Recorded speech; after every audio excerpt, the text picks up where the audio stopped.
Beberapa pegawai kapal di Pelabuhan Gilimanuk disinyalir menjadi konsumen pil koplo. Konsumsi pil berlogo Y oleh para pegawai kapal itu diyakini dapat membantu mereka tetap kuat saat bergadang. Hal itu diakui Engger Pratama 23 tahun, seorang anak logam di Pelabuhan Gilimanuk pasca ditangkap polisi karena kedapatan memiliki ratusan butir pil koplo.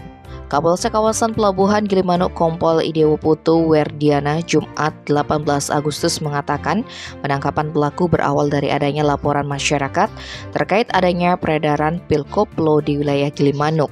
Petugas kemudian melakukan penyelidikan dan berhasil mengamankan pelaku yang berasal dari Kelurahan Gilimanuk, Kecamatan Melaya. Saat diinterogasi, AP mengakui bahwa ia menjual pil berlogo Y kepada penduduk wilayah Gilimanuk, termasuk pegawai kapal di Pelabuhan Gilimanuk. AP menjelaskan bahwa dirinya telah menjual pil koplo sejak 3 bulan terakhir dan menyasar pegawai kapal di Gilimanuk. Pelaku mengaku baru saja mendapatkan barang itu dan hanya berhasil menjual 1 paket. Pil koplo dijual dalam 1 paket berisi 10 butir dengan harga Rp30.000. Akibat perbuatannya, pelaku terancam dengan hukuman penjara selama 12 tahun dan denda sebesar Rp5 miliar.